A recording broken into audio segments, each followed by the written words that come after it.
E aí, gente, tudo bem com vocês? Sejam muito bem-vindos, então, à aula 9 do nosso curso de React aqui no YouTube. Na aula de hoje, a gente vai ver o Use Callback, certo? A gente tem diversos vídeos já na nossa playlist do curso de React. Peço a vocês que, se ainda não viram os outros vídeos, acessem a nossa playlist, porque tem diversos vídeos. A gente já está na nona aula, então tem 8 aulas antes dessa, tem muita coisa, bastante coisas de conceitos ali, coisas bem interessantes sobre o React, né? Que quem está aprendendo é fundamental entender isso aí para poder conseguir concluir ali, produzir alguma aplicação, né? Fazer um desenvolvimento bem interessante, seja lá onde é que essa pessoa for trabalhar, tá certo? Então, gente, dê um like no vídeo aí se vocês gostarem do conteúdo que eu estou passando aqui. Se inscrevam no canal, porque se inscrevendo no canal vocês estão diretamente dizendo para mim que estão gostando do conteúdo que eu produzo aqui nesse canal, e isso vai me incentivar demais a produzir mais conteúdo como esse, tá certo, gente? Então, vamos lá, vamos pro vídeo que é o que interessa. Como eu comentei no começo do vídeo, a gente vai falar hoje sobre o Use Callback, esse React Hook que ele é muito útil para diversas situações, tá certo? Ele vai ser útil principalmente para melhorar a performance da nossa aplicação. Então, o que é o Use Callback? Vamos lá no nosso navegador, vamos na API de referência do próprio React, e aqui a gente vai ter ele, Use Callback. O Use Callback ele é um React Hook que serve para armazenar uma função em memória. Então, se vocês assistiram a aula passada, eu falei sobre o Use Memo, certo? E aí eu mostrei os exemplos do Use Memo, como é que ele funciona aqui para armazenar nesta variável aqui o valor deste cálculo, né, de um cálculo complexo. Ele guarda aqui na memória e ele não fica reconstruindo esse valor o tempo todo. E o Use Callback, ele tem o mesmo propósito do Use Memo, só que ele é um pouquinho mais simples, certo? Olha só, como é que o Use Callback funciona?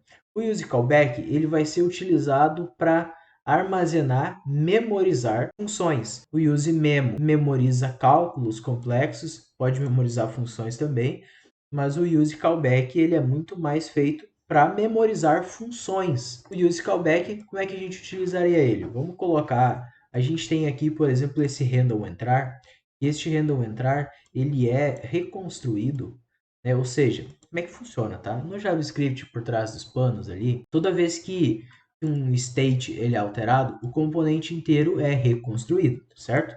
Funcionamento normal do React, é assim que ele funciona. Só que olha só que interessante. Este const aqui, esta função, este método, né?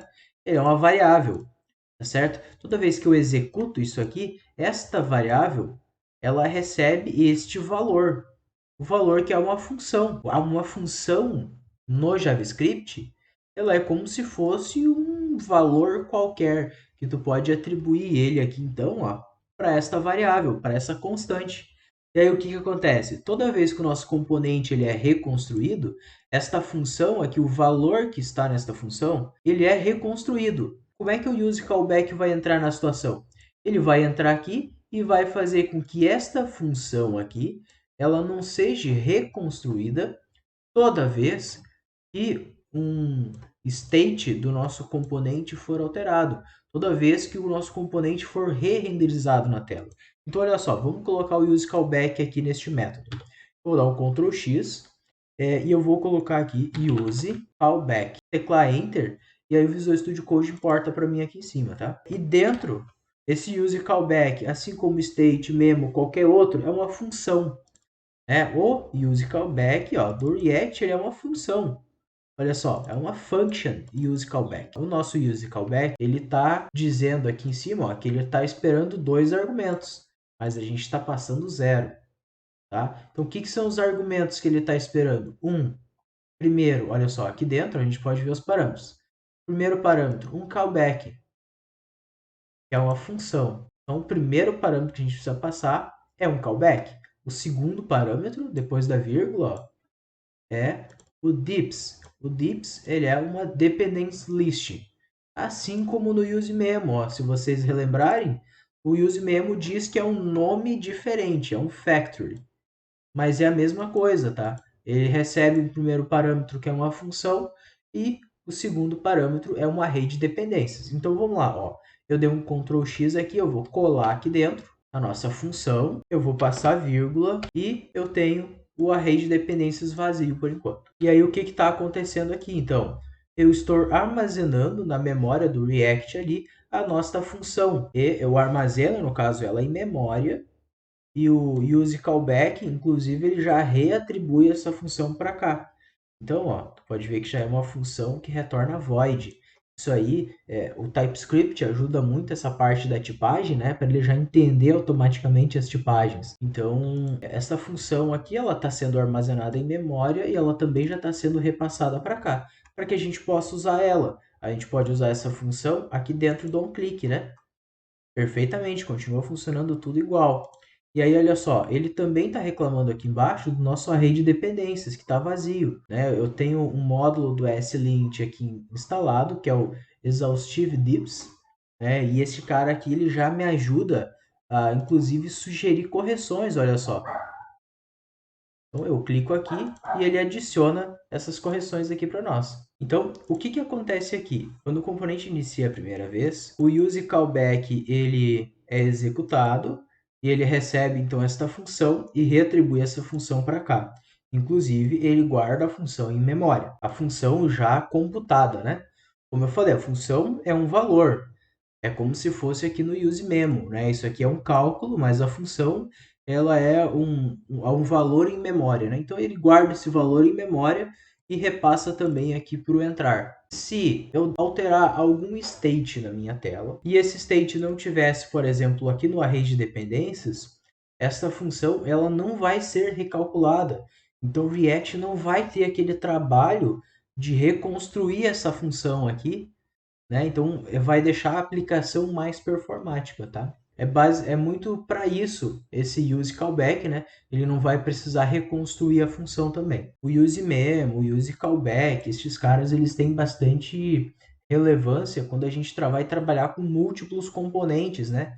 Então, quando a gente tiver aí vários outros componentes dentro da nossa aplicação, esse use callback, essas coisas vão ser bem mais relevantes, tá? Aqui a gente está com uma aplicação pequena, não teria necessidade de usar o use callback. Mas, quando a aplicação começa a crescer, começa a ter múltiplos níveis de componentes, esse use callback ele vai dar bem mais desempenho para a nossa aplicação. Vamos ver no navegador como é que ficou. Eu vim aqui digitar teste, por exemplo, e na senha eu digito teste também, eu clico e ele loga. E aí, ó, uma coisa interessante, se a gente remove o array de dependências, olha só o que vai acontecer aqui. Ó, a senha aqui ainda está digitado, certo? Isso aqui é muito importante e vai dar dor de cabeça para vocês ainda, tá? Então vamos entender isso.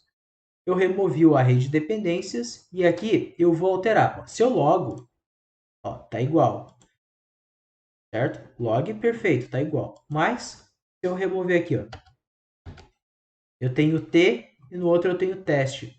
O que acontece se eu logar de novo? Olha só, ele está logando teste ainda. Isso acontece porque a gente removeu o array de dependências. Ou seja, vocês entendem que essa função ela não é reconstruída. Mesmo que os meus states estejam sendo alterados, como eles não estão no array de dependências, a função ela não é reconstruída, né? Então isso aqui é uma coisa muito interessante e muito importante de se entender. Quando vocês estão usando um state dentro do use callback, é importante que vocês coloquem ele no array de dependências. Assim como no use memo, né? Ele não vai recalcular as coisas. Olha só, no use memo, se eu removo o e-mail que vai fazer o cálculo e eu volto aqui, ó, tá em 2000, se eu digitar, ele não faz nada, porque ele não tem o array de dependências dele. Então, o use callback ele não reconstrói esta função se o array de dependências não tiver sido informado. Galera, eu tenho que agradecer a vocês aqui por terem assistido o vídeo até agora. Eu espero que estejam gostando. Se estiverem gostando do vídeo, deem um like e se inscrevam no canal. Quando vocês dão um like, o algoritmo do YouTube entende que esse conteúdo aqui ele é bom e sugere esse conteúdo para mais pessoas, para mais desenvolvedores que têm interesse em aprender. Então peço para vocês que deem um like, porque vocês vão ajudar outras pessoas. E, muito importante, se vocês querem me ajudar e me incentivar a desenvolver mais vídeos como esse, se inscrevam no canal, porque isso vai me notificar diretamente que eu tive um novo inscrito e isso vai me empolgar a fazer novos vídeos aqui para o YouTube. Tá certo, gente? Então, até mais.